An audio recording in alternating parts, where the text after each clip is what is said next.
A car rolling on its own down the tracks? Don't worry, this is totally normal, but it does require a little bit of skill. Coming up, we're taking a trip to the rail yard to talk about kicking, humping, and poling. I'll explain it all next.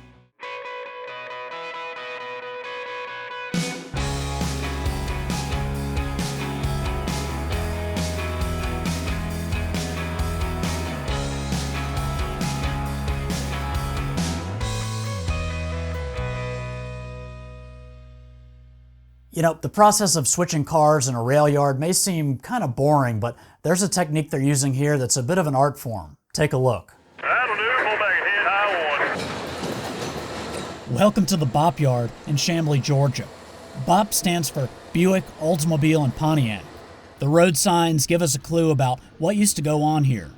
That's right. When I was growing up, this was home to a factory making General Motors cars and vans.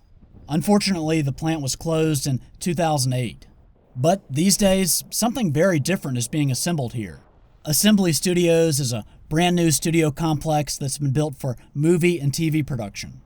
And some of those new buildings include something kind of wild. Facades that represent places like New York City, New Orleans, and cities in Europe. But back to the yard here, why are these cars rolling freely down the tracks? Well, railroaders call this kicking. Basically, the crew uses the locomotive to give the car or a cut of cars a push which sends them down the track. This is one of the techniques used in flat switching. While the yard here isn't completely flat, it also doesn't have a hump which would allow the crew to simply push the car down a small hill to get it rolling. And I'll go into a little more detail about hump yards in a minute. Now, flat switching can be a very tedious process that involves shoving cars into one track and pulling others out of another one. A process that can be repeated many times until a train is broken up or assembled. Kicking speeds up the process, using a little bit of horsepower and gravity. It saves the crew time because they don't have to shove the car or cars all the way into a track to be coupled.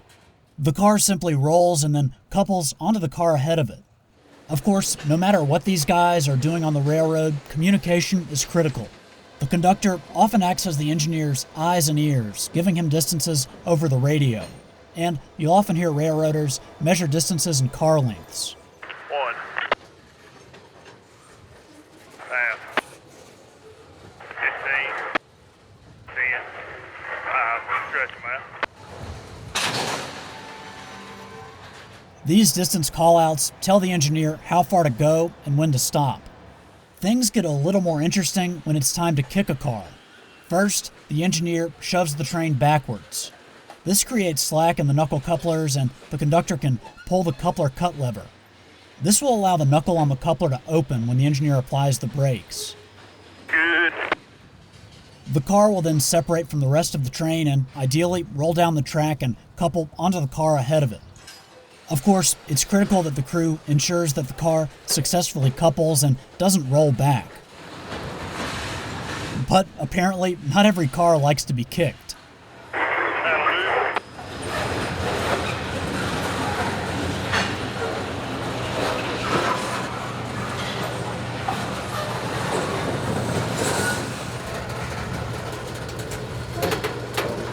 Well, I didn't like that one, Tim. 1. Hit it again.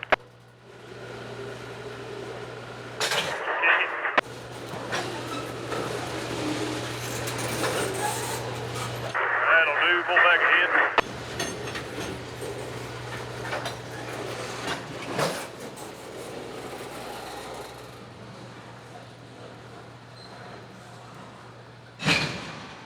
While this speeds up a crew's switching duties, it does require experience, skill, and an adherence to the railroad's operating rules to make sure it's done safely. Railroads have rules about how many cars can be kicked at a time and the types of cars that can be kicked.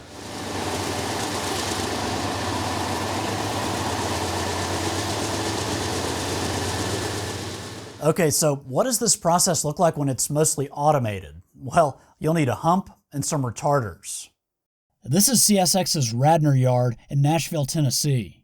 We'll start over here at what's known as the receiving yard. 2 6-axle diesels have just picked up a long line of cars. They'll have all the traction they need to push these cars up the hump. which is an artificial hill that enables the railroad to use gravity to sort cars and make up new trains. Now, one thing you'll notice is that the cab of the leading locomotive is empty. These units are remotely controlled by an employee at the top of the hump. That person is also the so-called pin puller and is uncoupling cars as they pass under this structure. The car's forward-facing coupler is left open so it can attach to whatever car is in front of it when it gets down to its final position in the yard. With the car's weight and information about where in North America it needs to go, the automated sorting process begins. As the car rolls down the hump, which is typically a 5 to 8% grade, devices called retarders slow it down. They grab onto the sides of its steel wheels. The air brakes built into the cars aren't used as the car descends. You can see there's a master retarder toward the top of the hump and group retarders leading to the various classification tracks. Now, if you're close to an active hump yard, you'll hear this.